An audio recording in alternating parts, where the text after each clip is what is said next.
Itu bukan dibuat-buat, memang beliau sendiri yang minta. Apa kata beliau ke saya? Abi, saya cuma punya cita-cita satu saja, ingin jadi pengganti Imam Sudais.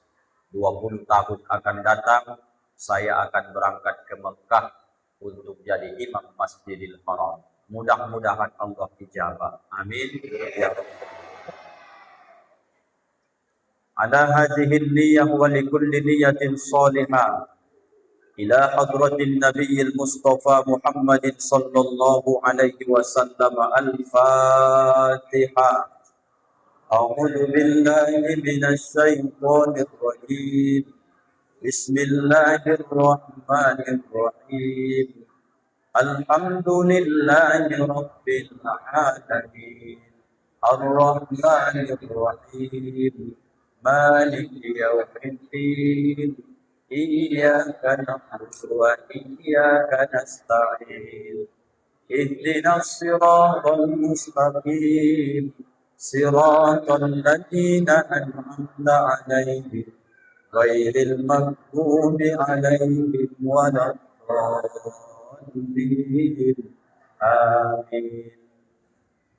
Bismillahirrahmanirrahim. Assalamualaikum warahmatullahi wabarakatuh.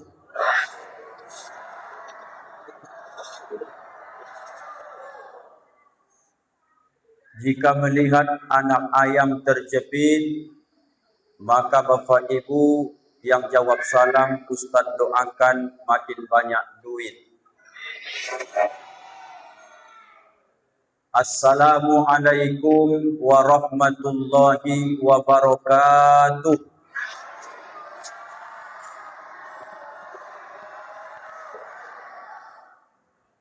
Pandai-pandai menangkap balam, janganlah ditangkap burung merpati.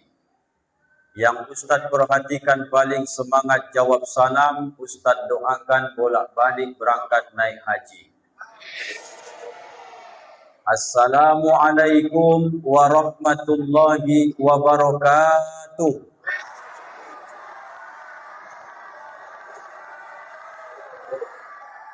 Bismillah walhamdulillah, la haula wa la quwata illa billah. Ashhadu an la ilaha illallahul malikul haqqul mubin. Wa ashhadu anna Muhammadar Rasulullah shadiqul wa'dil amin. Allahumma fasholli wa sallim wa barik wa karrim ala sayyidina Muhammadin wa ala alihi wa sahbihi wa sallim ajma'in, amma ba'du. Subhanaka la ilma lana illa ma 'allamtana innaka antal alimul hakim. Wa qala rabbi shrah li sadri wa yassir li amri wahlul 'uqdatam min lisani yafqahu qawli. Shadaqallahul azim. Allahumma faqihna fid din wa 'allimna at-ta'wil wahdina ila siratikal mustaqim. Amin. Walhamdulillahi rabbil alamin. Yang sangat kita hormati, kita muliakan, serta kita doakan semoga dimuliakan Allah Subhanahu wa ta'ala, para alim, para ulama, tuan-tuan guru kita, para asatizah, yang mudah-mudahan doa terbaik bagi guru-guru kita di tempat ini, moga-moga panjang umurnya, barokah rezekinya, semoga istiqomah dalam ketaatan kepada Allah Subhanahu wa ta'ala. Amin ya rabbal alamin. Selanjutnya orang-orang tua kita dari barisan nenek mama. Begitu juga doa kita, semoga beliau-beliau ini tak pernah jemu dan bosan memberikan tunjuk ajarnya, pituah-pituah yang bermanfaat bagi kita. Asbab kebaikan itu semoga Allah berikan mereka kesehatan dan panjang umurnya. Amin. Selanjutnya yang terhormat, yang mulia, juga hadir bersama kita perangkat-perangkat desa kita, Tadi saya dengar Bapak Sekdes yang ganteng ini hadir, Bapak PPD-nya hadir, Bapak Kadusnya juga hadir. Hanya satu doa kami kepada pemimpin kami, Pak. Mudah-mudahan takut kalian kepada Allah dan bertambah sayang kalian kepada kami sebagai masyarakatnya. Amin ya rabbal alamin. Pemimpin ini yang salah satu yang paling berat pertanggungjawabannya. Tak ada obah dia seperti dua kakinya. Yang satu kakinya itu berada di dalam surga, yang satu kakinya itu berada di dalam neraka. Kalau pemimpin ini amanah, maka salah satu dalam hadis Nabi, masuklah orang-orang yang dapat naungan nanti tanpa ada naungan hari itu, yang disebut dengan imamun adilun, pemimpin-pemimpin yang adil. Mudah-mudahan pemimpin di tempat ini lebih jauh duluan masuk surga ketimbang kita sebagai masyarakatnya, insya Allah. Amin. Tak mau ibu aminkan. Agak dendam kalian sama pemimpin desa kita ini? Tak. Mudah-mudahan para pemimpin desa kita ini amanah. Pemimpin desa kita ini orang-orang soleh, orang baik. Makin sayang ke kita. Semoga para pemimpin desa kita jauh lebih duluan masuk surga ketimbang Bapak Ibu. Amin. Gak mau ibu ngaminkannya, Pak. Payah ini katanya. Ibu inginnya duluan masuk surga ketimbang Pak PPD, Pak Sekdes, atau belakangan? Duluan apa belakangan? Belakangan saja. Karena ibu tahu syaratnya. Pasti mati kan? Iya kan, Bu? Ibu masih pengen lama hidup di dunia ini, saya tengok. Alhamdulillah. Bapak Ibu hadirin wal hadirat keluargaku yang dimuliakan Allah. Tak bisa disebut satu persatu, yang besar dihimbau gelarnya pun tak disebut lagi, yang kecil tak disebut nama. Hanya doa terbaik di hujan yang turun penuh dengan ijabah doa. Mudah-mudahan silaturahim kita malam ini menambah amal soleh bagi kita, dan pertemuan di dunia ini Allah berkenan pertemukan kita nanti di dalam surga bersama Nabi Yuna Muhammad sallallahu alaihi wasallam. Amin ya rabbal. Ibu-ibu, apa kabar malam ini? Sehat semua? Bapak-bapak, orang tuaku sehat semua? Anak-anak yang Ustadz cinta, yang Ustadz sayang, apa kabar? Sehat semua?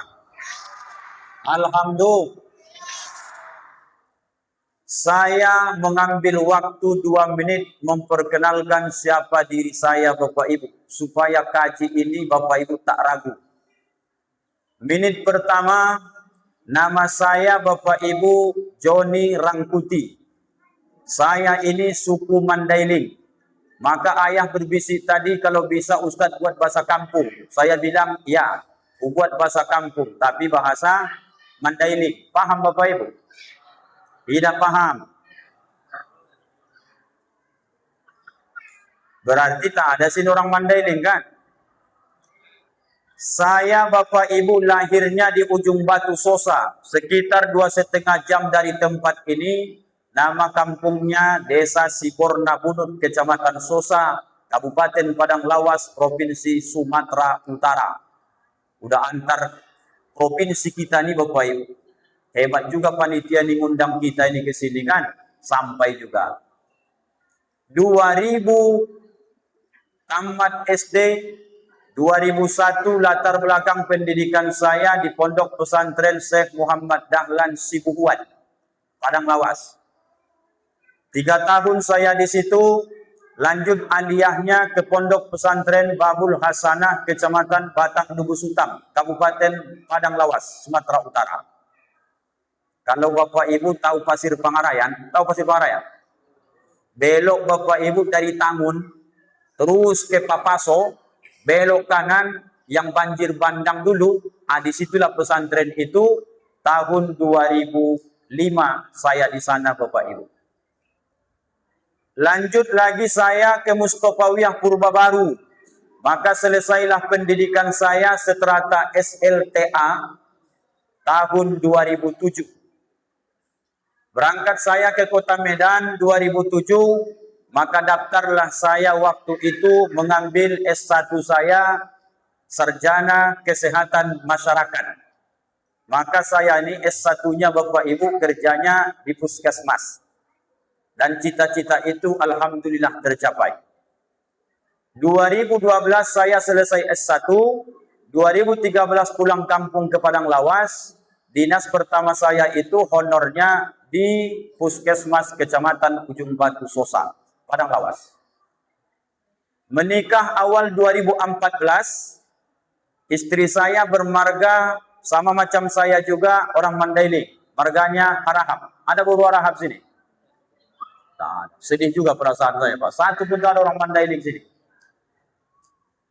2014 pertengahan, maka pindahlah saya ke Rokan Hulu ini dengan modal nekat awalnya dulu ke PT Ekadura. Tahu Bapak Ibu Ekadura kan? Belakang sini. Qadarullah tujuan ke situ mau jadi imam, rupanya sudah ada kawan yang duluan. Intinya kena tolak. Maka domisili waktu itu 2014 pertengahan, saya di Pondok Pesantren Darul Quran Darussalam yang ada di Bukit Intan Makmur, Kota Lama, Kecamatan Kunto Darussalam. Situ Pak. 8 bulan di sana, pindahlah saya Bapak Ibu 2015 ke Ujung Batu. Alhamdulillah adalah sekolah di situ, sekolahnya orang kita Ninik Mama Ujung Batu. Nama sekolahnya SMP Islam Plus Kecamatan Ujung Batu. Kalau Bapak Ibu pernah ke Ujung Batu, nanti sampai kilo 4 Loket Medan Jaya, ada Green Mat lama belok kiri, sekitar 500 meter ke bawah, disitulah posisi sekolah kita itu. SMP Islam Plus Tahfizul Quran. Sampai sekarang masih hidup alhamdulillah. 2016 tetap saya ngajar. Kemudian 2017-nya itu sekaligus saya dinasnya di KUA Ujung Batu sebagai penyuluh, sama macam Bang Yuli Hesman. Begitu saya sambil penyuluh, maka kemudian saya buka usaha di depan kantor camat Ujung Batu 2016. Nama usahanya saya buat anak pertama itu namanya Afifa. Bapak Ibu ke Ujung Batu nanti nampak pamflet besar di situ, ada namanya Afifa Laundry. Maka di situ saya tinggal sampai sekarang dari 2016. Kenapa Ustadz ingatkan ini? Karena Bapak Ibu nanti sering bolak-balik ke awal bros. Jalan kaki Bapak Ibu bisa datang ke rumah. Pakaian-pakaian yang kotor antar aja ke rumah. Tidak usah dibayar. Karena udah lama kita kenal malam ini kan udah kenalan ini. Khusus untuk orang apa nama kampung tadi ini Pak? Sempurna Alam ini digratiskan saja. Yakin Pak Ustadz? Yakin. Kan kita yang punya. Syaratnya cuma satu. Antar gratis pulang bayar. Itu saja Bapak. Diskon lah. Ya kan? Disitulah saya tinggal Bapak Ibu sekarang. 3 pintu dari Panin Bank kalau dari Pekanbaru. Panin Bank, Ruko 1, Ruko 2, Ruko 3. Situ kita tinggal. Baru Bapak Ibu alhamdulillah seangkatan juga lebih duluan. Saya bincang-bincang dengan abang saya tadi. Rupanya Ustadz Asasi Nasri juga orang sini rupanya. Iya Pak. Itu kawan saya itu. Duluan dia diangkat P3K-nya di Rokan Hilir dulu. Maka sekarang sudah peralihan. Nota dinas sudah di Rambasamo kembali di kantor KUA. Beliau diangkat pertama. Saya periode berikutnya. Maka kesimpulannya, tugaslah saya hari ini di kantor KUA Kecamatan Ujung Batu. Dengan mengambil gelar, maka saya S2-nya Bapak Ibu Sarjana Pendidikan atau MPD. Artinya Bapak Ibu, saya jelaskan ini, Bapak Ibu supaya jangan ragu nanti kajian yang kusampaikan ini. Pertama, Ustadz SKM, saya Sarjana Kesehatan Masyarakat. Mengajar gak nyambung, di KUA gak nyambung. Begitu menang P3K, MPD pula S2 saya. Tidak ada yang nyambung sampai sekarang gelar saya, tapi kerjaan saya di KUA dan sekarang ini terus berceramah dari 2015 sampai sekarang. Apa maknanya Bapak Ibu? Kalau Allah ingin berkehendak, tidak ada yang susah bagi dia Bapak Ibu. SKM pun bisa pegawai di kantor KUA. Alhamdulillah. Besar gaji Pak Rangkuti ya, besar kali pun Bu. Aku pun kadang-kadang mikir juga nya. Sampai hampir malas aku berdakwah nih loh Bapak Ibu, gara-gara itu.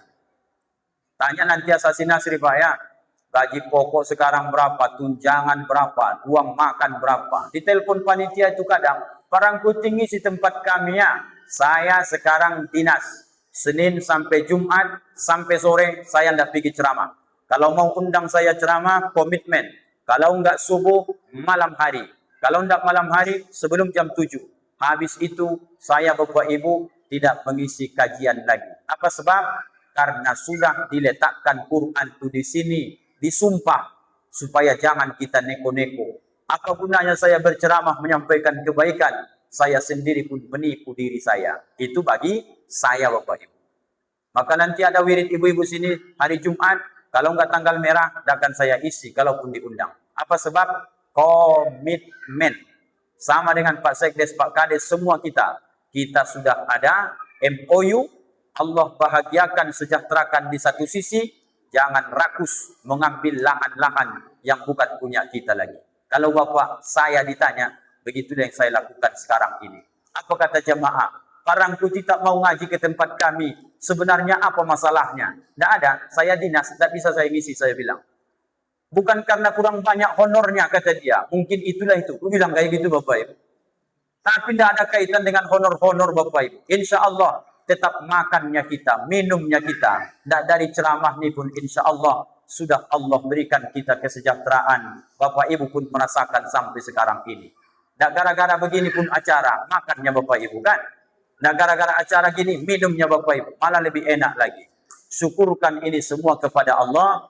Itulah perkenalan singkat dari saya. Saya bilang 2 menit, rupanya 7 menit. Mohon maaf, 5 menit korupsi. Bapak Ibu sudah kenal Ustadz kan? Saya dulu mengenali Bapak Ibu. Ini kampung sempurna alam ini, kira-kira kalau ceramah di sini, kalau Al-Hidayah masuk dalam sana, masuk saya Pak. Masuk ke dalam sana pun lupa saya nama-nama masjidnya, gak masuk Pak. Sampai Kota Tengah saya berceramah. Surau Munia pun saya berceramah. Tapi baru kali ini saya sampai ke sini. Lain lubuk, lain ikannya. Lain pula padang, lain lalangnya. Kalau tipe manusia, mohon maaf kasarnya Bapak Ibu, kita di daerah sempurna alam ini, kalau datang Ustadz berceramah, itu kira-kira di requestnya itu tembak langsung 12 pas atau dihalus-haluskan. Nah, pilihlah. Kalau pilihnya tembak langsung, nanti panitia yang menjemput saya antar saya ke simpang. Ini serius nih Pak nih. Nggak ada mobil ngantar saya nanti naik Honda kalian Pak. Penting sampai simpang lepas saya. Dapat aspal, baliklah kalian. Saya udah lama berceramah nih Pak. Banyak resiko berceramah nih Pak. Karena dari dulu ngomongan yang baik ini, resikonya besar Pak. Kalau dari dulu orang suka Pak kebaikan, akan ada sejarah Nabi itu berdarah-darah gara-gara menyampaikan kebaikan. Maka peran mereka itu setelah wafat kita ambil. Al-ulama warasatul anbiya. Ulama itu, ustadz itu, orang berilmu itu adalah pewaris pelanjut perjuangan Nabi. Risikonya hampir sama. Kadang awal ceramah di tempat itu Pak, pas awak balik sampai sekarang belum kejadian. Tapi khawatir awak. Pulang-pulang ceramah, bocor ban mobil. Pulang-pulang ceramah, pecah kaca mobil. Kalau di sini nggak terjadi begitu nih Pak. Kubisi abang saya tadi, rupanya Ustadz Bom-Bom udah ke sini kan? Ustadz Bom-Bom pun agak keras dia, tapi kerasnya dari Kampar. Saya kan orang Medan Pak. Dari cakap saya saja, tahu Bapak Ibu watak saya nanti nyampaikan ceramah nih. Pasti Bapak Ibu tersinggung. Iya kan Pak? Ayah Imam, pernah dia dengar ceramah saya waktu haul Syekh Ismail. Iya ayah kan? Ajab Pak Safarudin Putih, wakil bupati saya buat di situ Pak.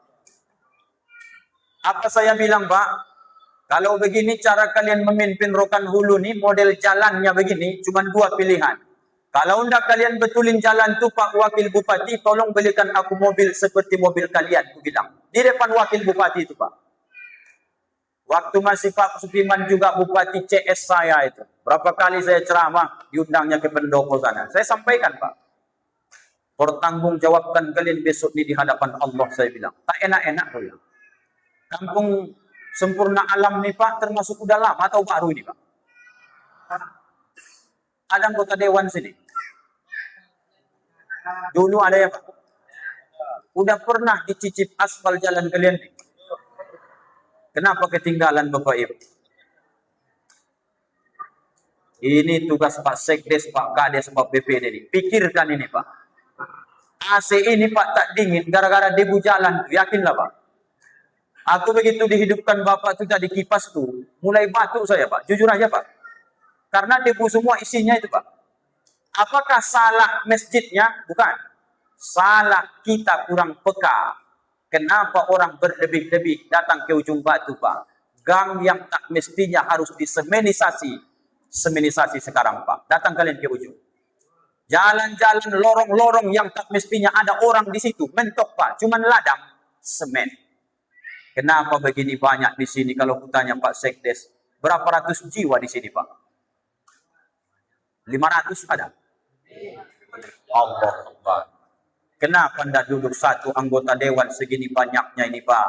Perjuangkan, ini adalah tanah nenek moyang kita. Yang anak-anak banyak berhasil dari sini. Orang-orang hebat, para alim, para ulama. Bahkan pemimpin-pemimpin hebat. Apakah Bapak Ibu setuju?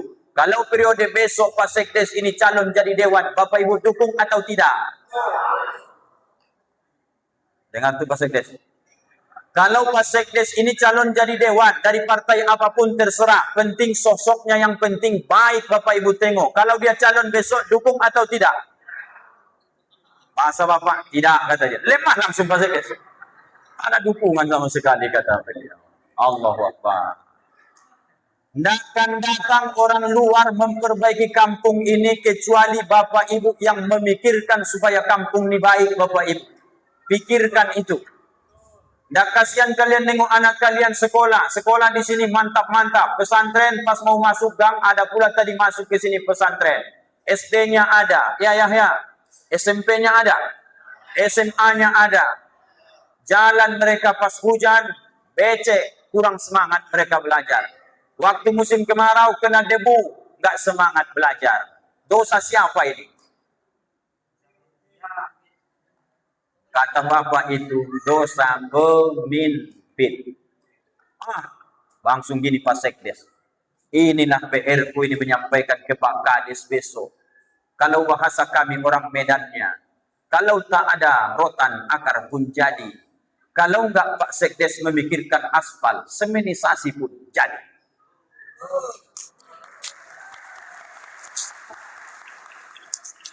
Dalam hati Pak Sekdes apa kata dia? Siapa yang mengundang Ustadz ini pikir?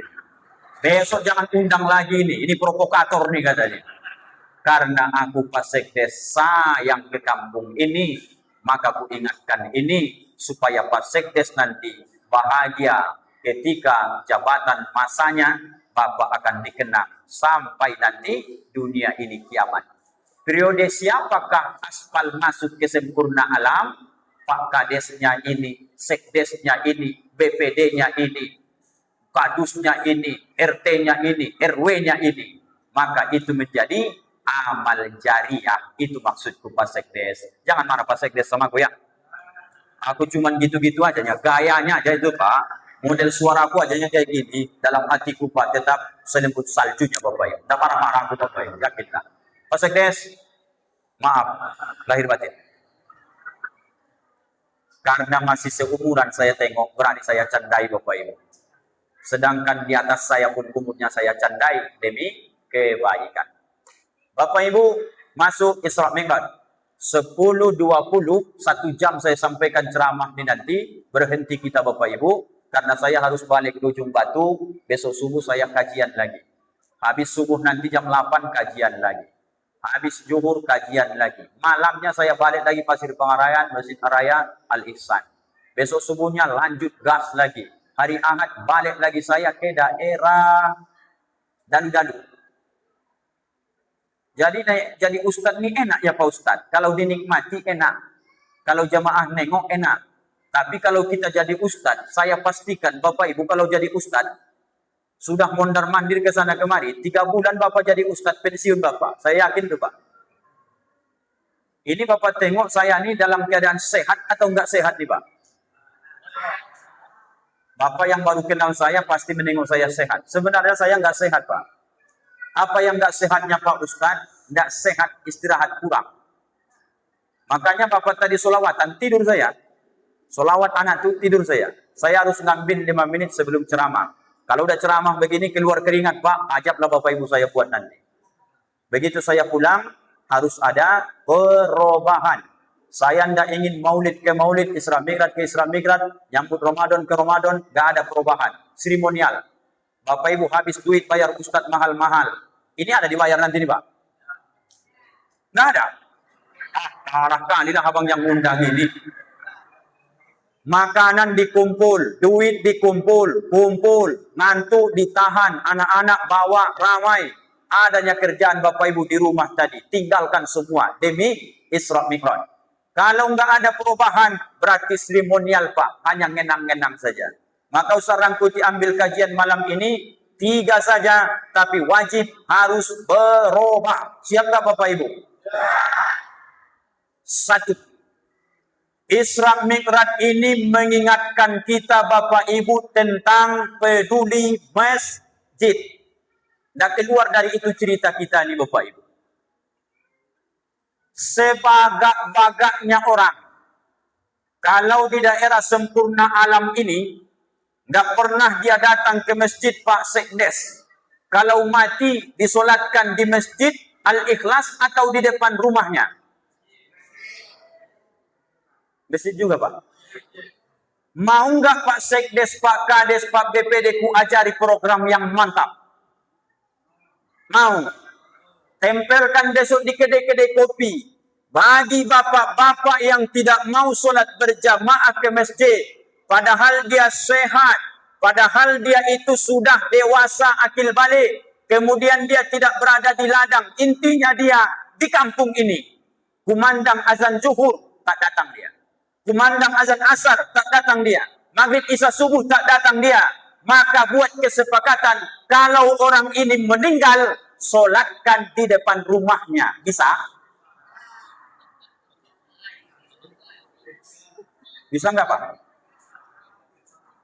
Semana Pak guys?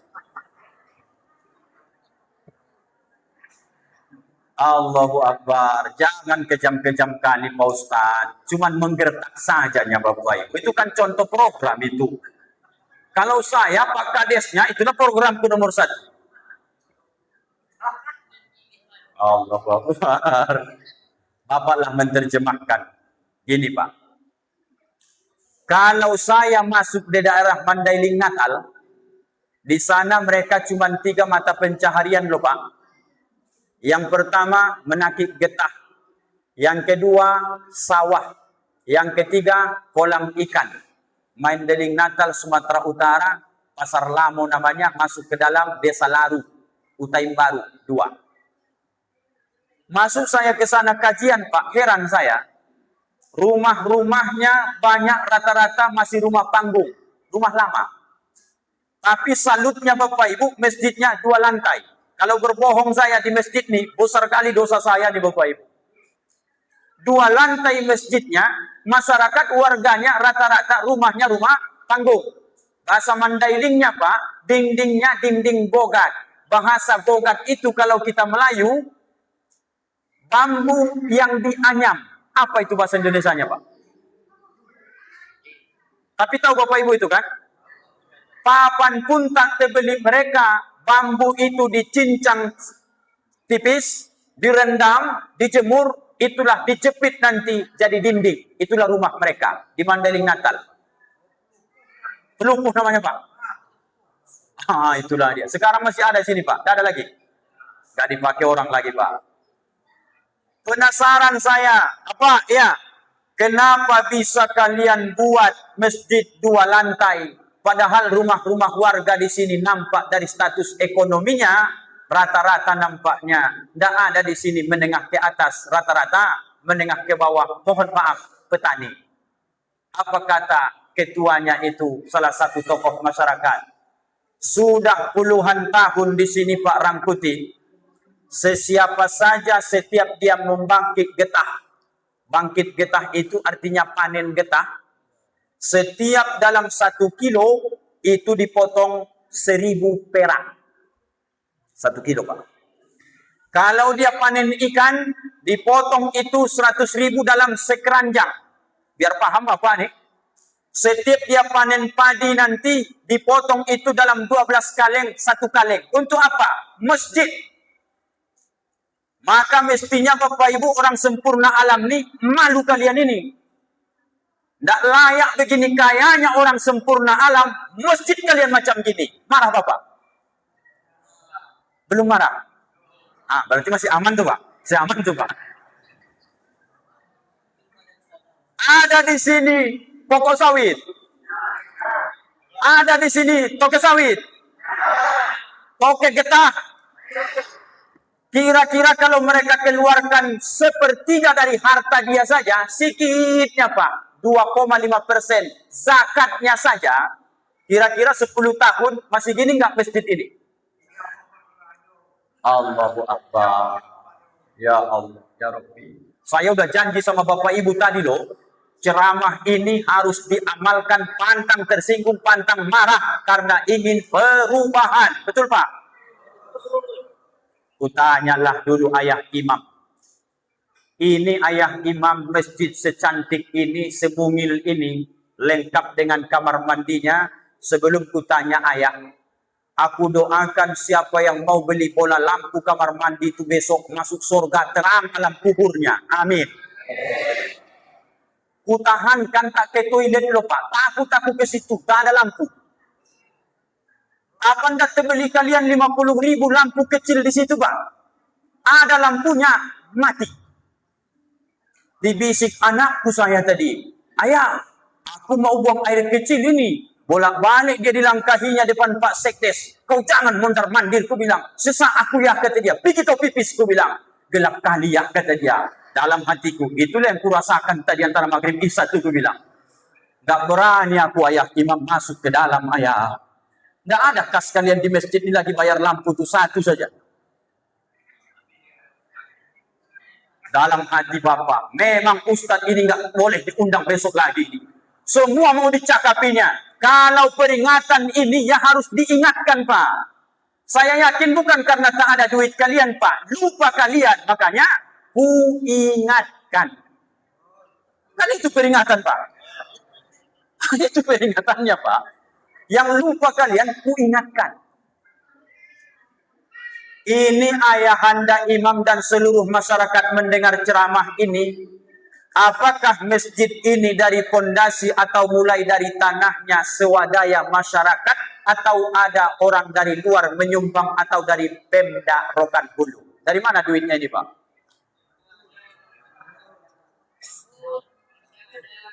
Pemda ada, swadaya ada. Dibanding-banding tarik-menarik nih Pak, mana lebih banyak duit masyarakat di sini ketimbang duit dari luar? Kualat kalian besok Pak, tengoklah Pak. Man bana masjidan, kata Rasulullah. Siapa yang mau membangun masjid, sebesar apa Pak Ustaz? Satu-satu rumah? Bukan. Kamak hasikototin au asgoro. Dia bangun masjid seperti tempat burung bertelur. Seberapalah itu? Setengah batu bata. Kecil Pak. Au asgoro, atau lebih kecil dari situ. Mungkin 1/4 batu bata. Gak tergiur Bapak Ibu orang sempurna alam hadis ini. Banallahu lahu baitan fil jannah. Orang yang mau menyumbangkan harta bangun masjid, biarpun hanya separuh batu bata, dibangunkan Allah dia besok istana di dalam surga. Allahu Akbar. Tidak bisa menang-menang takbir itu Pak. Memang harus digaskan Pak. Kalau duit dari Pemda bangunnya, Pemkab bangunnya, mereka yang masuk surga, Pak. Kalau orang memborongkan ini, gak usah kalian mikir-mikir, gak usah ngutip-ngutip di jalan, gak usah iuran tiap Jumatnya. Ini duitku ada 1 miliar, sediakan tanahnya, aku bangunkan semua. Kalau orang sempurna alam terima itu, maka sebongak-bongak manusialah kalian di sini, Pak. Tahu bongak, Pak? Ustadz ini mama di sini dibongak-bongakkannya. Iya, Pak. Karena apa sebab?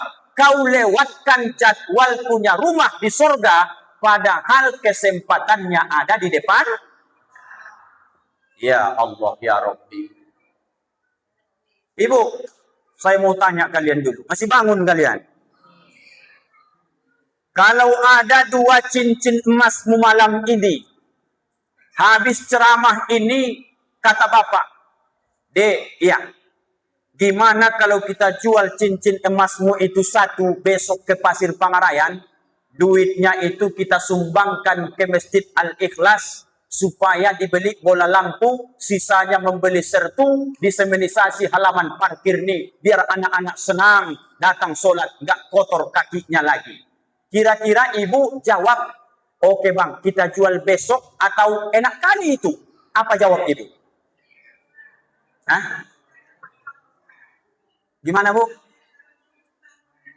Oh, gitu. Oh, begitu rupanya masalahnya. Tenang, Bu. Saya akan bela ibu nanti. Tenang dulu. Rupanya kata ibu ini, apa iya, Bang? Nanti takutnya udah jual cincin gak jadi semen. Cemana? Awasilah. Ini peluang bangun masjid ini, Pak, ngeri-ngeri sedap nih. Jujur, surga bagianmu, Pak. Kalau melenceng sedikit, Pak, neraka jahanam besok, Pak. Apa nerakanya, Pak Ustaz? Innal munafikina fid-darkil asfali minan nar. Orang munafik berpura-pura buat baik, rupanya dia tak berbuat baik, malah zolim, itu Pak dibawa ke neraka besok tempatnya, Pak. Jadi kalau besok jumpa kita orang kayak gitu, diingatkan sebelum mati. Nah, sekarang ke ibu dulu kutanya. Kalau 2 cincin ini ibu bertahan, apa kata ibu? Aku bang gak mau nyumbang ke Masjid Al-Ikhlas, biarlah orang lain saja. Oh gitu, ya. Setelah ibu ngomong begitu, besok nih ceritanya, jam 10 pagi, menggigillah badan ibu. Setelah menggigil badan ibu, dapat pula perjanjian takdir datang ajal. Meninggallah ibu jam 11. Kutanyalah sama ibu, cincinmu yang 2 ini, kira-kira dibuka lakimu atau dibiarkan dibawanya ke kuburan? Dibukanya atau dibiarkannya saja? Begitu ibu tak bernyawa, itulah yang pertama kali dia amankan. Karena bentar lagi orang datang ke takziah. Dicopotnya dulu, simpannya aman. Baru duduk di samping ibu, nangis dia. Sedihlah, orang bernyawa, nangis dia. Kira-kira Bapak Ibu, laki-laki ini menangis dia, ditutupnya 2 matanya. Satunya ditutupnya itu. Ditutupnya sebelah kiri, nengok sebelah kanan. Menengok pentakziah itu. Mana gantinya ini? Kan begitu kira-kira Bapak Ibu. Cuman tidak boleh diumumkan. Antara kita-kita aja nih Bapak Ibu. Lalu, setelah ibu dikuburkan, apa harapan ibu? Di mana Pak Imam ayah di sini pemakaman? Di sana, sana, sana, atau sana, atau sana? Di sana ya Pak. Apa yang mereka harapkan Pak dari pemakaman sana manggil-manggil kita hari ini? Enggak diada-adakan. Bolak-balik Ustadz ke sini berceramah, pasti diingatkan Bapak Ibu tentang masalah sodako, tentang surah Al-Munafikun ayat 10. Apa kata mereka di kubur sana? Yang tadinya cincinnya diminta, rupanya nggak sampai menyumbang, mati, nggak sempat menyumbang. Apa penyesalannya? Apa penyesalannya Bapak Ibu? Pengen hidup kembali ke sempurna alam. Kalau bahasa Arabnya apa kata dia? Laula akhartani ila ajalin qariba fa as-saddaqa wa akum minas solihin. Kalau tahulah aku begini besarnya pahala infak sedekah ya Allah, balikkan aku dulu ke dunia sebentar, biar kusodokahkan semua hartaku itu. Karena amal pertama yang nampak di alam kubur adalah sodako. Balik ke ibu. Meninggal ibu, cincinmu tinggal 2. Disimpan lakimu. Kutanyalah ibu dulu. Ada enggak iddah laki-laki kalau mati bininya? Tahu iddah kan? Masa tunggu. Kalau ibu ninggal lakimu, tahan 3 bulan 10 hari. Kalau maaf-maaf cakap isinya rupanya udah ninggal laki, tambah iddah sampai anak tuh lahir. Kalau laki-laki Pak Ustadz meninggal bininya maghrib, akad nikah Isya, sah nggak itu Pak Ustadz? Sah Bapak Ibu? Oh, sah kata Bapak ini. Hebat Bapak.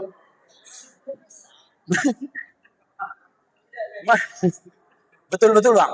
Meninggal bininya azan maghrib, akad nikah Bapak ini habis sholat Isya. Kalau cerita hukum, apakah ini sah? Sahlah. Tidak ada iddah bagi laki-laki, bagi suami yang kematian istri atau pisah hidup dengan istri. Tidak ada iddah laki-laki. Biar jelas ini Bu. Masih situ jenazah ibu, tiba-tiba datang mantan dia. Bang, sebelum dikuburkan kakak, biar nggak sedih kali ya bang, akad nikahlah kita sebelum dia dimakamkan. Sah itu. Kalau cerita sah, sah. Cuman kalau ada orang sempurna alam model kayak gitu Pak, itu pastikan laki-laki nggak punya otak. Nah itu Pak.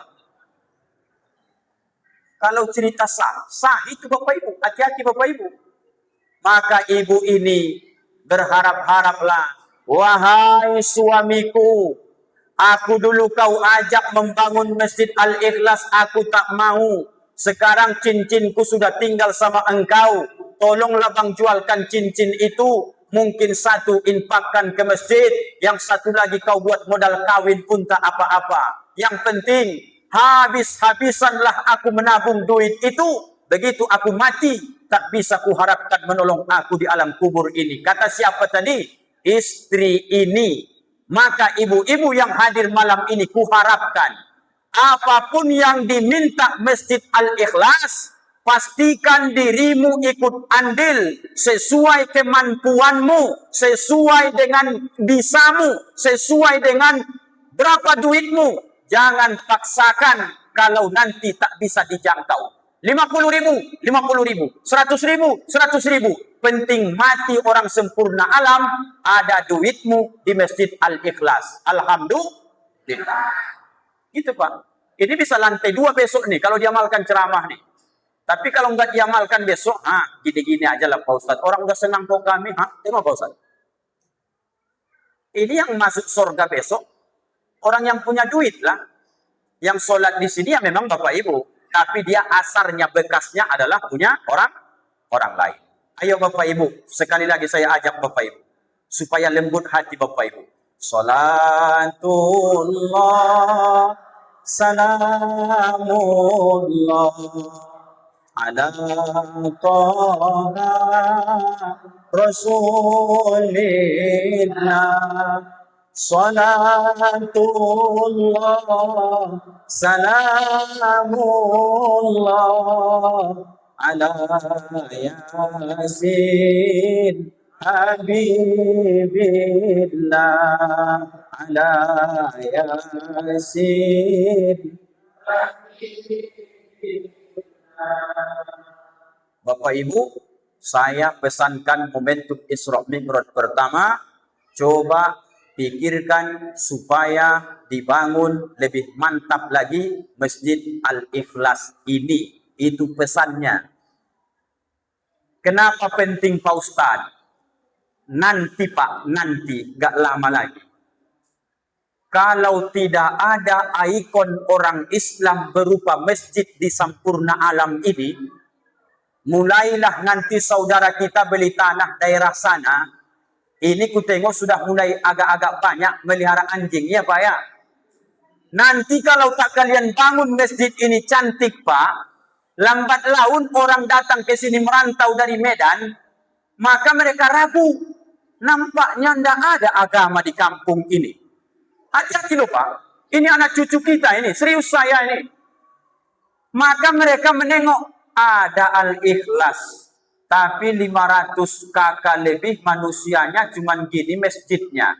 Berarti ini mungkin hanya sekedar tempat singgah ini. Jangan Bapak Ibu menangis setahun 2 tahun ke depan. Kalau sudah besok di samping rumahmu, mereka beli tanah, dipasangnya palang itu besar begini, dibuatkannya 2 lantai. Banyak orang sempurna alam na'udzubillah, murtad besok beberapa generasi yang akan datang. Sekali lagi Pak, saya tak main-main. Ini masjid adalah ikonnya umat Islam.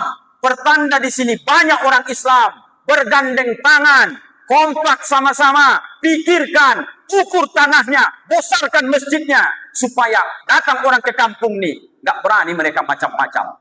Agamamu apa?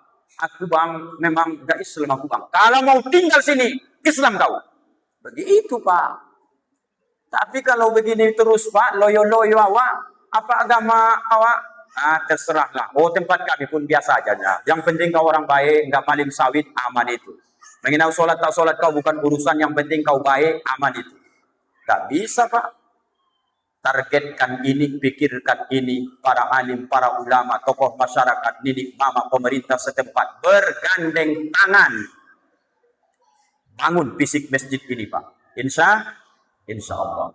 Kira-kira kalau pulang saya baru 1 poin ini, masih aman nggak ini kira-kira? Masih aman. Berarti kalau aman lanjut poin 2. Ikonnya penting. Masjidnya cantik penting.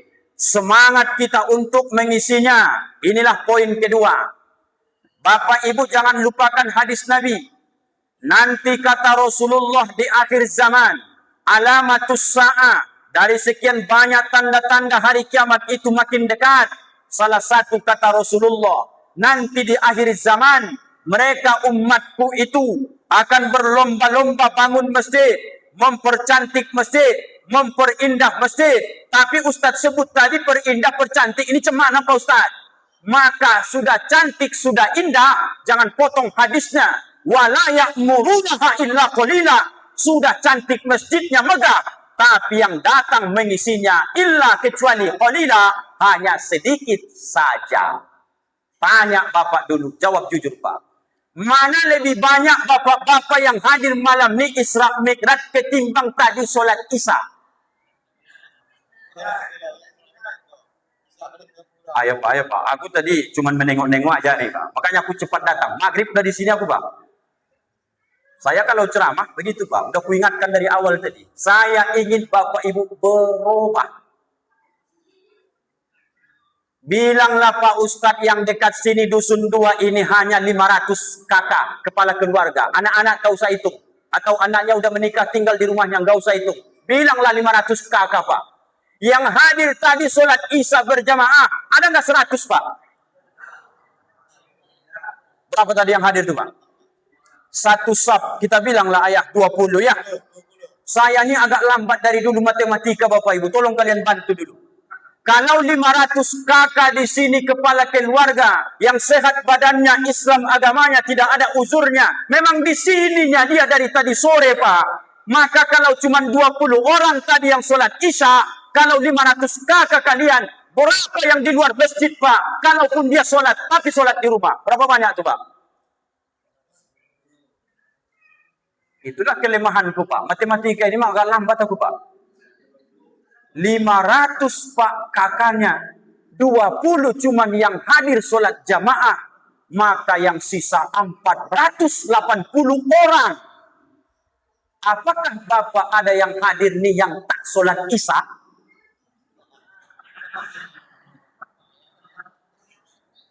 Jawablah Pak. Ini aneh-aneh kadang kita ini Pak. Mulai semenjak MDA kita, Bapak yakin bahwa sholat 5 waktu ini wajib ya kan Pak? Berapa banyak orang datang maulidan Isra Mi'raj, tapi yang wajib urgen itu tak dia lakukan Pak. Ceritakan dulu sama kalian yang lebih aneh lagi. Semoga jangan terjadi di sempurna alam nih ya Pak. Saya di kampung, biasanya kalau wirid itu antara maghrib dan isya. Kalau di sini Pak ada orang meninggal, kapan wirid? Habis isya atau habis maghrib? habis isya. Di kampung kami Pak, termasuk Ujung Batu ini pun habis maghrib, rata-rata. Saya tidak mengada-ngada Pak, ini masjid. Kampung kami dengan kampung istri hanya jarak kurang lebih 3 km. Pulang kampung saya bawa mobil, belum mobil yang ini dulu, saya bawa. Ketahuan sama saya, famili nggak terlalu dekat kali di kampung istri ada meninggal. Begitu saya sampai kampung kurang lebih jam 5 sore, maka saya kemas-kemas, siap-siap. Maka saya tanya, siapa yang mau berangkat ikut wirid? Saya, kata opung ini. Opung itu sama dengan, apa bahasa kitanya sini kalau opung itu ya? Kakek. Bahasa Indonesianya kakek nasionalnya. Begitu sampai kami Pak di lokasi, di sini tempat takziah, inilah masjid. Saya parkirkan mobil di sini karena azan maghrib. Saya keluar dari sini, kakek ini keluar dari sini, lurus dia ke sini Pak. Bingung saya, mana lebih wajib Pak, wirid baca yasin ke orang meninggal dibanding sholat maghrib? Ini udah mulai kacau dunia ini loh Pak. Wirid yasin ikut, sok-sok membantu orang meninggal lah ini ceritanya ini. Tapi dia sendiri pun tak selamat dia. Bingung nggak kita sekarang Pak? Ini jembatan kalian ada 2 loh Pak. Kalau terbayang kalian sungai itu, mudah-mudahan jangan terjadi. Lagi naik airnya, kemudian Bapak ketika melewati itu, ada anak di situ minta tolong. Pak, tolong. Intinya dia tenggelam. Bapak pun sosok pahlawan lah. Lupa pula Bapak nggak bisa berenang. Diloncatnya lah ke bawah. Kutanya Bapak, yang duluan mati anak itu ketimbang Bapak. Kenapa Bapak? Karena Bapak berat badannya beda dengan anak itu. Begitu Bapak tangkap, dia tekan ini Bapak. Bapak lonyot, dia naik. Ada nggak di hadis itu Pak Ustaz? Innal mauta, sesungguhnya orang mati fil qabri, dalam kuburnya tidak ada obah dia seperti orang yang tenggelam. Hadis Nabi itu loh Pak. Maka dia sedang meminta pertolongan. Ayah, oma, kakak, adik, paman, ocu, semua dia minta tolong. Orang tenggelam Pak. Pertanyaan, apakah bisa orang yang tak bisa berenang menyelamatkan orang yang tenggelam? Pakai akal dulu. Bisa nggak Pak? Apakah bisa orang yang tak pandai berenang menyelamatkan orang yang tenggelam? Nggak kan bisa. Samalah itu. Nggak sholat isya dia, pilih dia wirid yasin. Sosok menyelamatkan orang yang udah meninggal, dia sendiri pun tak selamat Pak. Kalau saya lah malaikat Israel itu Pak, memang detik itu kucekikkan lehernya itu Pak, biar sekalian lewat kawan. Allahu Akbar, ya Allah. Kacau memang dunia ini. Aku tanyalah sekali lagi Pak, aku nggak maunya kalian bohong-bohong. Ini masjid loh ini Pak. Ada nggak bapak-bapak termasuk remaja yang hadir Isra Mi'raj nih belum sholat isya? Tunjuk tangan, aku kasih duit. Ya, jelas ini Bang Imam. Nggak usah angkat lagi, marah pula Pak Imam sama awak nanti. Allah ya Rabbi, Tuhanku. Memang begitulah keadaan kita sekarang nih Pak. Sepele kali dengan agama ini ya. Pak, saya kasih kalian amalan biar mantap dulu. Mulai nanti subuh, tidak ada cerita ke masjid, terutama bapak-bapak. Ibu-ibu boleh milih 2. Kalau mau ke masjid, jaga adab-adabnya, silahkan ibu ke masjid. Menjadi syiar. Adab pertama, jaga auratmu baik-baik. Jangan contoh anak-anak kita berangkat sholat ke masjid, mukenahnya taruh di pundak pakai celana pendek dia. Jangankan dapat rahmat, laknat yang dapat tuh Pak. Jaga auratmu baik-baik, Oma, kalau mau sholat ke masjid. Yang kedua, tak menimbulkan fitnah. Apa fitnah itu? Jangan ibu bersolek-solek cantik kali. Nanti gara-gara kau datang sholat ke masjid Al-Ikhlas nih, lupa Pak Imam bacaannya. Gara-gara cantiknya kau. Pikirkan mukamu aja. Aku nggak cantik kali Pak Ustaz, udah tuanya. Oke. 3, jangan pakai parfum. Nanti begitu ibu lewat di situ, Pak Imam juga lewat di situ, ayah mohon maaf dicium sama dia. Bingung dia. Mak, ibu ini nampaknya kok balik muda ini. Lain lagi cerita. 4, dalam keadaan aman. Kenapa Pak Ustadz kalau di Israel sana, di Palestina nggak ada lagi ke masjid perempuan? Karena tentara Israel standby, ada senjatanya. Di sempurna alam ini ada tentara Israel balik tiang listrik itu. Asal kau ke masjid, ditembaknya. Ada begitu. Asal aman ini, Bapak jangan halangi omak-omakku ini datang ke masjid. Karena ini adalah bagian syiar agama kita. Ke masjid, Oma. Aku Pak Ustadz masih punya anak kecil. Boleh nggak kau sholat di rumah dulu? Aku Pak Ustadz anak-anak sudah besar semua. Aku nih orang tua. Cucuku pun kuserahkan sama anakku. Aku nggak mau repot-repot lagi. Boleh aku ke masjid? Bolehlah. Demi syiar agama kita. Bapak, kalau masih hidup Nabi sekarang, coba Bapak dengar hadis ini dan kemudian renung-renungkan ya Pak. Hadis Nabi sholat, kadang-kadang dia balik badannya. Sahih hadis itu Pak. Apa kata Nabi? Asyahidul fulan, asyahidul fulan, asyahidul fulan. Mana si fulan, mana si fulan, mana si fulan. Kalau bahasanya sekarang, akulah kepala desa itu, mana sekdes, mana BPD, mana RT, mana RW. Kira-kira begitulah ini Pak. Setelah ditanya Nabi, apa kata sahabat? Si fulan itu ya Rasul, dia sholat di rumahnya. Siapa mana? Sholat di rumahnya. Ingat Pak ya, bukan tak sholat, tapi laki-laki ini sholat di rumah. Apa kata Nabi? Kalau mereka tidak berhenti dari kebiasaan mereka, laki-laki dewasa ini sholatnya di rumah, baca hadis itu Pak, bagus-bagus. La uharriqanna alaihim buyutahum. Aku akan turun langsung, kubakar rumah-rumah mereka. Tidak ada sholat bagi laki-laki dewasa yang sehat kalau tidak berjamaah. Pak, cari dulu hadisnya mengatakan Pak, Nabi sholat zuhur sendiri. Tidak ada itu Pak. Cari dulu sholat maghrib Nabi sendiri. Bahkan ada dalam bab fikih itu kitab Bajuri I'anah Pak. Bab tentang sholatul khauf. Sholat dalam keadaan takut, berperang. Nabi tetap berjamaah. Ini kumandang azan enaknya di depan rumah tuh goyang-goyang kaki Pak. Itu Islam atau orang lain tuh Pak? Model-model itu Pak Sekdes. Ditandai rumahnya itu Pak. Dibuatkan warna rumahnya itu dalam komputer Pak Sekdes. Ini besok kalau mati ini nggak usah disolatkan ini. Sepele kali dia dengan agama ini Pak. Allahu Akbar.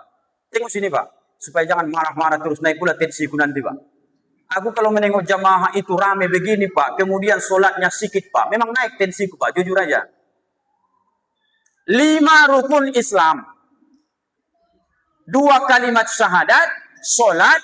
Zakat. Puasa, haji. Kan begitu Bapak Ibu. Kalau kita bersyahadat, apakah kita sedang sholat? Udah tidur Bapak Ibu, biar pulang aku. Belum kan? Apakah kalau kita bersyahadat, kita sudah sholat? Ayo. Apakah kita kalau bersyahadat? Asyhadu an la ilaha illallah wa asyhadu anna Muhammadar Rasulullah. Apakah aku sekarang sedang sholat? Tidak.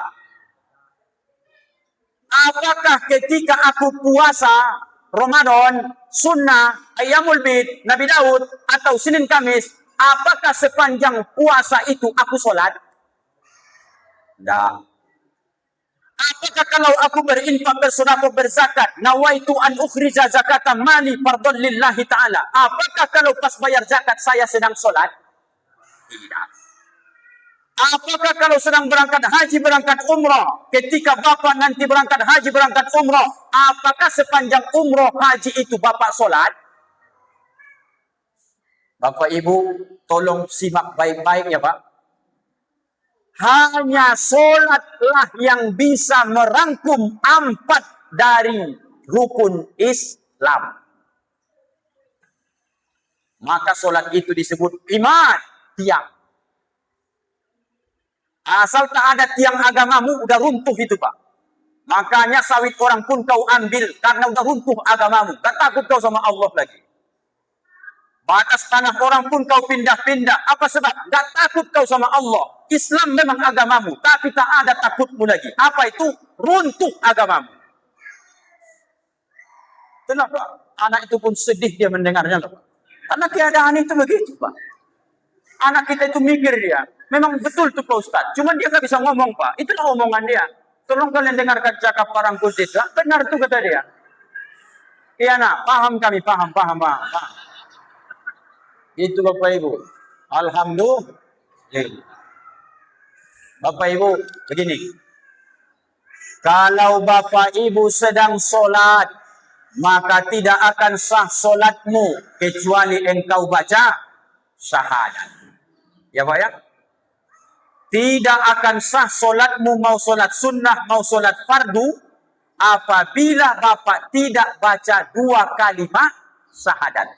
1, tidak akan sah solatmu Pak ketika di dalam solat kau tidak melakukan infak sedekah bahkan berzakat. Ini tinggi kaji Ustaz ni, tengok ni. Betul nggak itu Pak?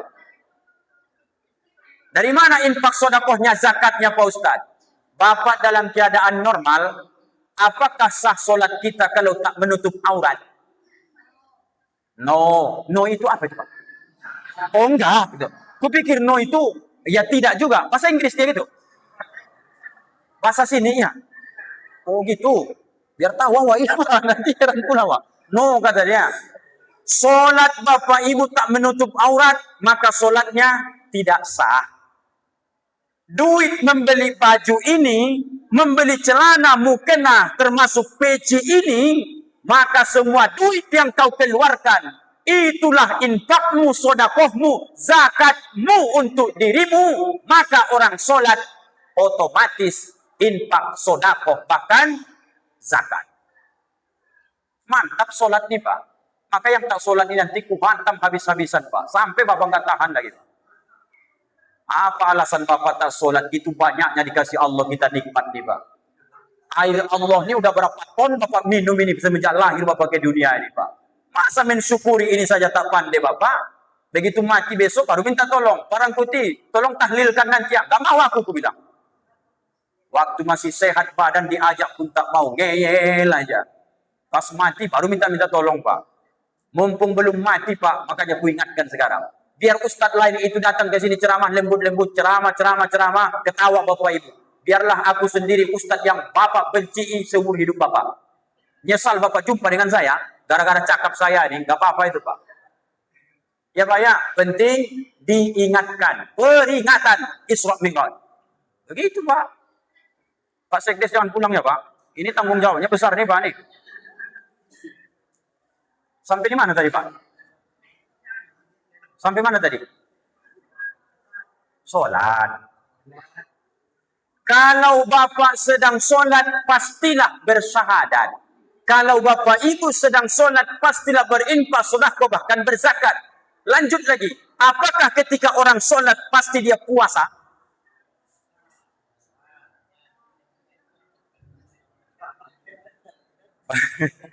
Bapak mau sholat isya tadi berwudu, agak buru-buru. Begitu sampai di shop, Allahu Akbar. Gak lama ayah imam rukuk pula, Allahu Akbar. Ngikut dia kan. Kita ngambil hukum nih Pak. Gara-gara tadi agak repot dia ambil air wudu, tergesa-gesa. Secara hukum kan Pak, air wudu ini bekasnya kan jadi cahaya di hari kiamat besok. Maka makruh hukumnya dilap. Dilap pun gak masalah. Kalau nggak dilap lebih bagus. Itu maknanya. Bapak ini karena buru-buru nggak dilapnya. Begitu takbiratul ihram, ruku, i'tidal, meneteslah air tadi. Dari mana? Kening. Sampai ke sini. Sampailah ke pinggir mulut ini. Bapak cicip sedikit aja. Kutanya Bapak, batal sholat Bapak atau masih sah? 11 macam dalam kitab Bajuri Mazhab Syafi'i yang membatalkan sholat, nomornya masuk makan, minum, batal sholat. Kalau Bapak cicip itu sedikit, batal sholat Bapak. Kasih contoh satu lagi. Tadi kami di rumah ayah imam makan enak, biar tahu kalian. Makan ayam, makan juga tadi. Nggak tahu aku menyebutnya lagi, banyak kali lah. Ikannya juga ada. Intinya hukum.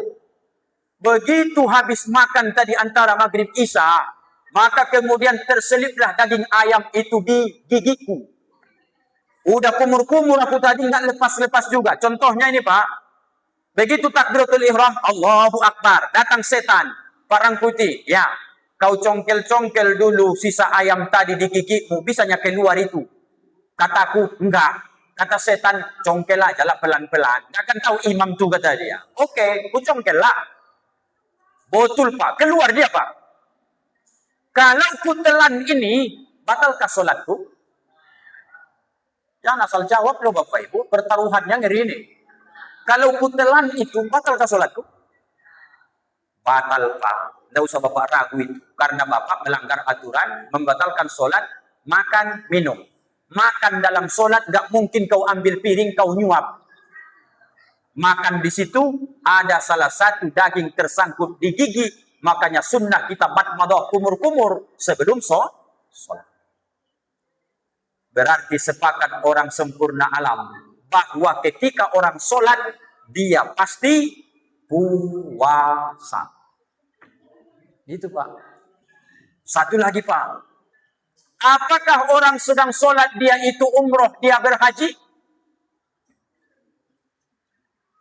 Semana itu Pak? Jangan diam kalian, takut pula aku jadinya loh Pak. Apakah orang sholat itu otomatis sudah berumroh, berhaji? Iya, apa dalilnya? Usolli fardul isya'i arba'a raka'atin mustaqbilal kiblati. Kemana kau ngadap? Ke Ka'bah. Sah nggak orang haji ke Jambi? Sah umroh ke Madinah? Umroh haji semua ritualnya di Makkah. Tawafnya oke. Tahallul silahkan, sa'inya oke. Terlengkapnya semua. Tapi pada intinya harus ada tawaf. Di mana tawaf itu? Di Ka'bah. Kau orang sempurna alam ya? Ya. Kemana kau ngadap sholat? Kalau Bapak besok subuh ngadap sholat ke sana, nggak sah sholatmu Bapak Ibu. Maka kau sedang sholat, otomatis kau sudah sebenarnya berumrah. Kau sudah berhaji. Karena kau selalu menghadap Ka'bah. Pulanglah kita Bapak Ibu. Agak cemas pula aku nengok kalian jadinya ini Pak. 5 rukun Islam, hanya sholat yang bisa menggandeng yang 4. Sementara yang 4 berkaitan, tapi tak ada yang lengkap Pak. Hati-hati Bapak. Ini masjid. Mana syahadat itu Pak Ustaz? Pondasinya. Mana sholat nih Pak Ustaz? Tiangnya.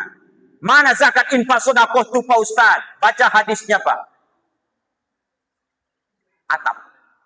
Orang nanti akan bernaung di bawah sedekah mereka. Atap Pak. Dindingnya mana Pak Ustaz? As-sawmu junnatun. Puasa adalah perisai. Dinding Pak, hijab.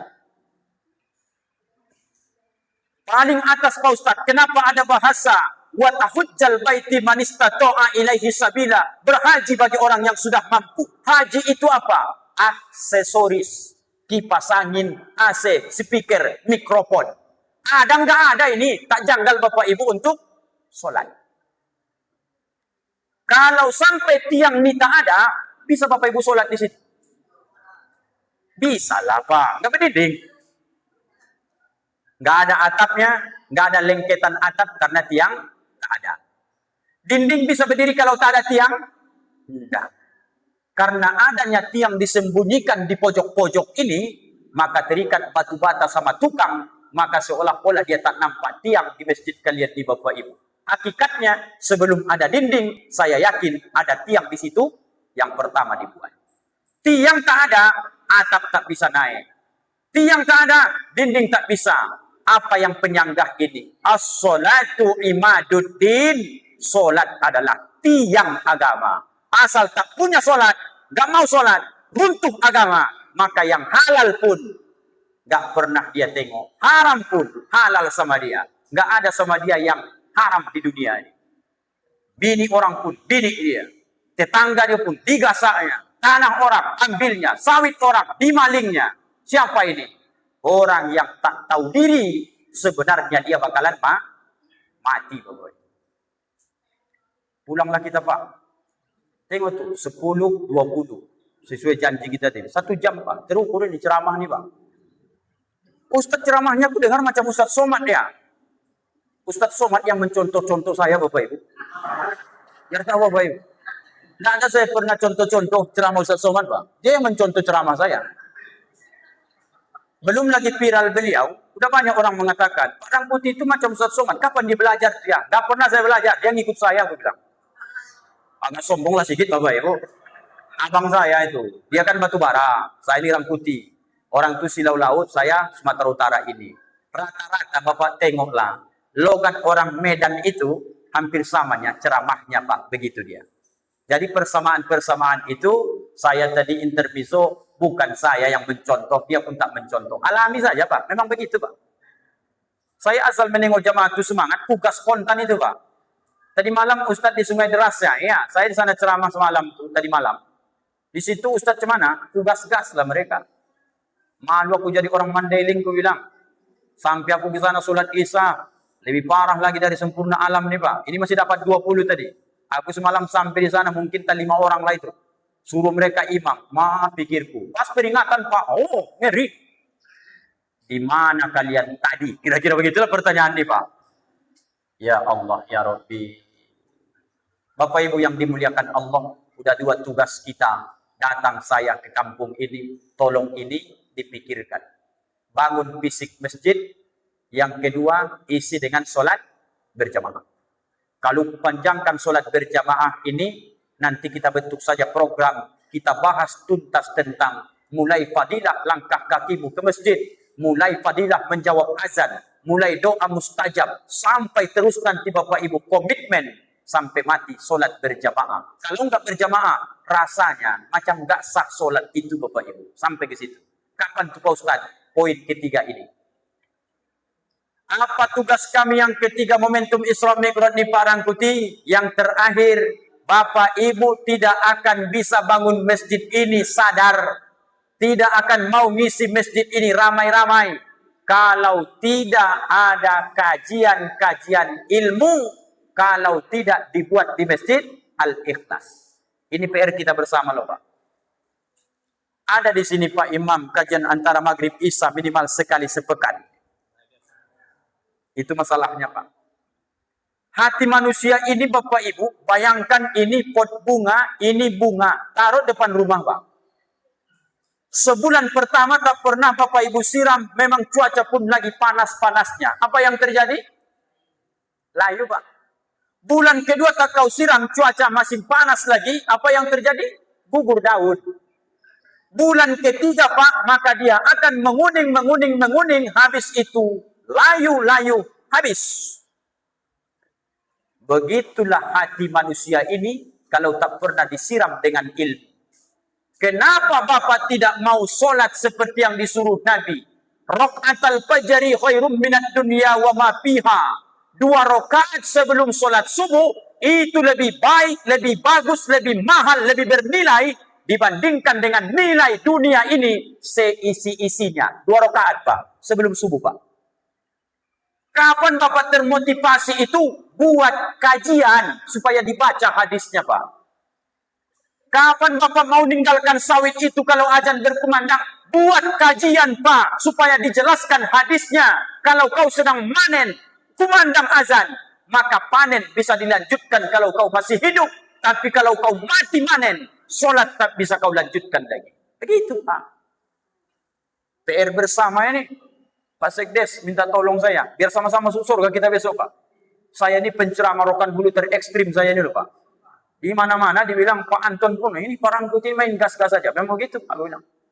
Bang Anijar Kesra udah nelpon dia. Parang Putih, nanti safari Ramadan Bupati bisa 2 kali. Siap, gas terus aku bilang.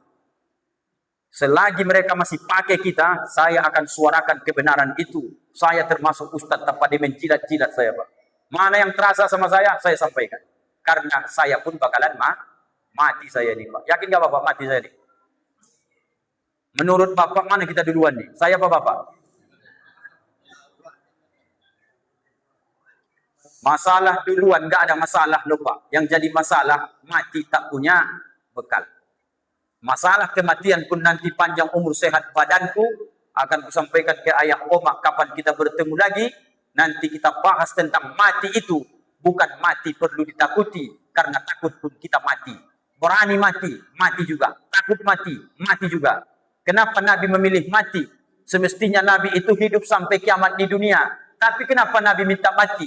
Karena ada satu hadis menerangkan, Nabi ajarkan ke istrinya Aisyah, baca-baca doa ini.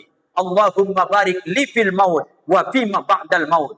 Wahai Allah, berkahilah kami ketika mati, berkahi nanti sesudah mati. Artinya, mati kalau siap iman, maka mati itu adalah berkah, bukan musibah, Pak.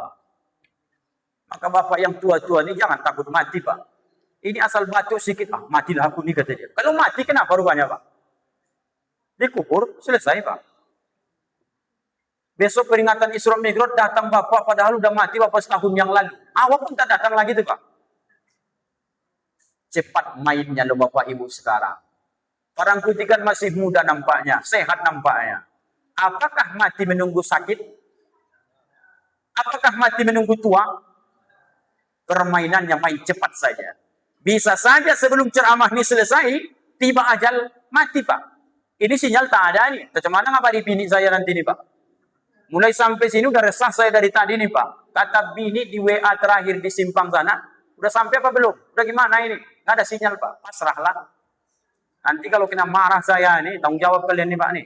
Jam berapa saya sampai di rumah nanti nih? Tengah 11 sudah. Lama kali pula kalian mulai tadi. Besok, Pak, kalau masih jumpa kita, habis Isya, berapa orang ada? Gas, Pak Imam. Mulai aja, Pak. Penyakit kita ini sekarang, lalai nanti peringatan demi peringatan, tengah malam, kemudian subuh tak sholat dia. Nah, itu lebih kacau lagi tuh, Pak. Itu bukan membela diri saya loh, Pak. Saya sedang mengingatkan. Nanti terulang sejarah. Saking malamnya berceramah itu, apa kata panitia itu? Udah ngantuk-ngantuk nih, Pak. Kalau kami di Padang Lawas, tahu Bapak kalau malam ceramah selesai? Jam berapa? Jam 12, jam 1, jam 2. Biasa itu sama kami di Medan, Pak. Sampai sekarang. Habis itu, Pak, makan lagi tuh. Kenapa Pak Ustadz begitu? Karena dianggap momen itu jarang. Kalau kita di sini enak. Habis ini mulai lagi, nanti jangan sampai tidak sholat subuh. Bapak Ibu yang dimuliakan Allah, jam 10:26 menit. Lebih 1 jam saya berceramah Bapak Ibu. Dan inilah kajian kita pada malam hari ini. Pesan saya cuma 3 Isra Mi'raj, gampang diingat, ada rekamannya. Kalau Bapak Ibu punya handphone, nanti silahkan buka saja www.youtube UJR channel, subscribe, like, and share.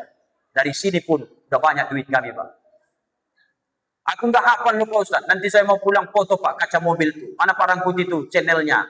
UJR channel, subscribe, like, and share. Nggak banyaknya, sekian ribuannya subscribe-nya, Pak. Tapi insya Allah dari situ pun udah makan kami, Pak. Alhamdulillah. Tapi jangan gara-gara ini tak ada honorku ini, Pak. Gara-gara itu jangan ada pula panitia itu, Pak. Itu, Pak. Enak beragama nih, asal mau kita bergandeng tangan. Usahakan bangun fisik masjid ini dengan kebersamaan, isi dengan sholat berjamaah dengan kebersamaan. Dan satu lagi, mulai besok duduklah tokoh-tokoh ini memikirkan siapakah yang bisa mengisi kajian di sini sekali sepekan. Buatlah itu, Pak. Demi Allah, berubah nuansa kampung kalian ini nanti. Kalau hidup kajian, Pak, hidup hati manusia di kampung ini, maka kamar mandi enak saja. Ada aja orang yang mengatakan, dibaca Ustadz Fadilah Sodakoh. Apa kata dia? Biar aku, Pak Imam, nanti beli bola lampu ya. Tapi kalau nggak dikaji, Pak, orang biarkan aja. Itu, Pak. Tolong, Pak, ya. 3 ini tugas kita bersama. Saya datang ke sini jauh-jauh dari Ujung Batu. Saya tak menginginkan hanya seremonial, tapi ada perubahan di kampung tercinta ini. Ucapan yang terlalu kasar, tak sesuai adat ketentuan kampung ini. Memang sengaja itu, Pak, supaya sadar kita dari bangun tidur selama ini, Pak. Mohon maaf lahir batin Bapak Ibu, bahasa yang kurang berkenan. Mohon kesaksian kita semua. Apakah bisa Ustadz ini dan anaknya serta tim kameramen dimaafkan dunia akhirat? Alhamdulillah. Lega hatiku loh, Pak. Dari tadi udah was-was juga aku ini. Siapa ini pikir. Tetap yang tadi saya tetap minta diantar sampai ke simpang. Nggak kukur tuh, Pak. Itu serius saya itu, Pak. Antar saya ke simpang. Minimal simpang, Pak. Habis aspal, lepaslah, nggak apa-apa. Bisa ya, Pak, ya? Pak Panitia, ya, diantar saya nanti ya. Ya, Pak, ya. Alhamdulillah. Bapak pikir saya bercanda? Nggak bercanda saya, Pak. Memang ini ke simpang, takut saya, Pak. Jujur aja, Pak. Apa yang Ustaz takutkan? Nggak usah aku ceritakan sama kalian. Payah nih Pak. Ini mik keluar nih kan Pak. Berapa banyak orang di luar yang tak setuju dengan ceramahku ini, maka antisipasi antar aja lah Pak. Ya Pak ya. Alhamdulillah. Begitu Pak. Terima kasih Bapak Ibu, keluargaku semua atas semua kebaikannya. Kebersamaan kita malam hari ini, sekalipun dalam hatiku tak ada niat menyinggung perasaan Bapak Ibu, hanya dalam hatiku kasih sayang supaya kita selamat dunia dan akhirat. Niat yang baik-baik ini semua kita nisbah pahalakan suratul Fatihah kepada kedua orang tua kita, nenek moyang kita, dan seluruh guru-guru kita, orang-orang yang mendahului kita. Semoga Allah ampunkan dosanya, lapangkan kuburnya. Yang masih hidup Allah sehatkan badannya dalam taat. Dan kita hari ini yang masih hidup, semoga istiqomah dalam ibadah. Anak cucu keturunan kita menjadi anak soleh dan soleha. Walahum walana al-Fatihah. A'udzu billahi minasyaitonir rajim. Bismillahirrahmanirrahim. Alhamdulillahi rabbil alamin. Ar-Rahmanir Rahim. Maliki yaumiddin. Iyyaka na'budu wa iyyaka nasta'in.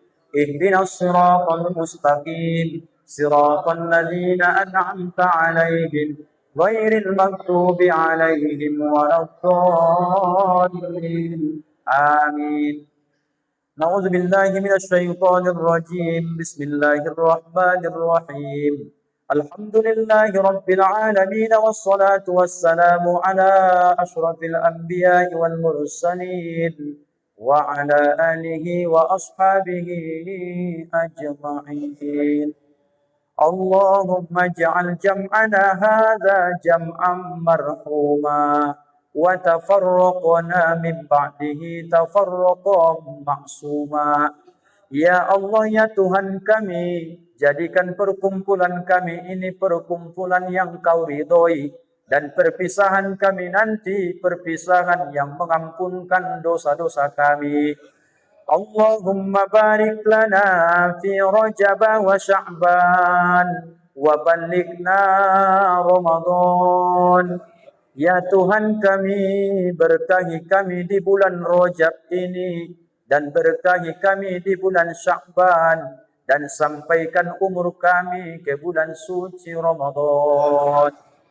Wa hasil maqasidana, sampaikan maksud kami ya Allah. Waghfir lana dzunubana, ampunkan dosa-dosa kami ya Allah. Allahumma ighfir lana dzunubana, ya Allah Tuhan kami, ampunkan dosa-dosa kami. Wali walidaina, dosa ayah dan ibu kami. Warhamhuma, sayangi keduanya. Wa akrimhuma, muliakan keduanya. Kama rabbayana shaghira, sebagaimana mereka mengasuh menyayangi kami di waktu kecil. Wali asatizna, ampunkan dosa guru-guru kami. Wali masyaikhina, dosa orang-orang tua kami. Walil muslimina wal muslimat, dosa orang laki-laki Islam dan dosa laki-laki dan perempuan. Walil mu'minina wal mu'minat, ampunkan dosa orang beriman laki-laki dan perempuan. Aina makanu, di mana saja pun mereka berada. Birahmatika ya arhamar rahimin, dengan rahmat kasih sayangmu ya Allah, ya arhamar rahimin. Allahumma tawil a'marona ya Allah, panjangkan umur kami dalam taat ya Allah. Wa sahhi ajasadana, sehatkan badan kami.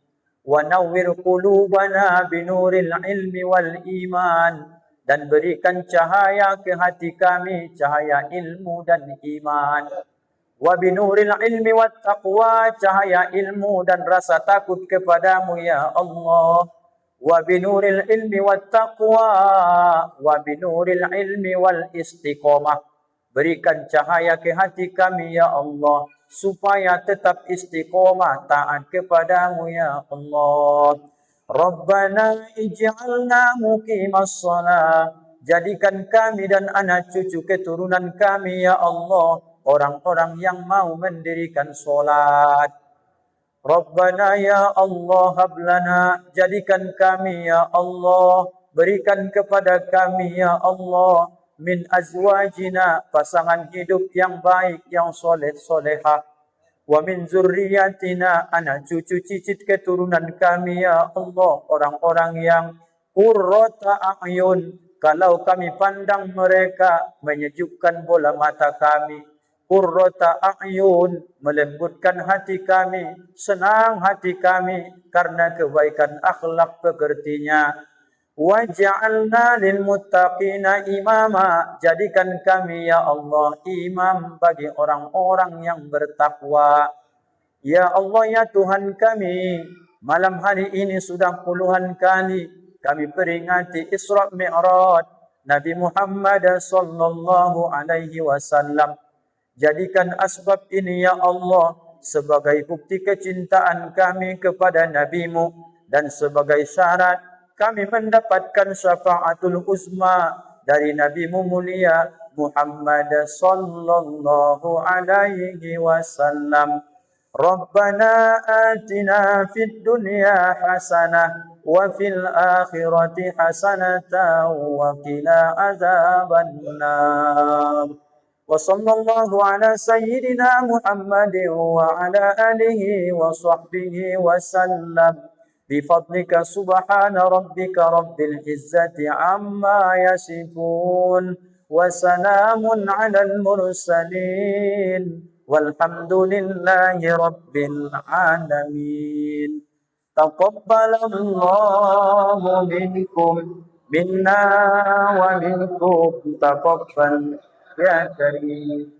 صلاة الله سلام الله على طه رسول الله. صلاة الله سلام الله على ياسين حبيبنا على ياسين حبيبنا.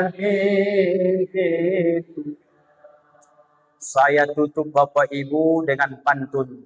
Kusangka terbit bulan purnama, rupanya sampai sekarang tak muncul jua. Sampai di sinilah pertemuan kita, sampai bertemu di lain masa. Dadah. Terima kasih.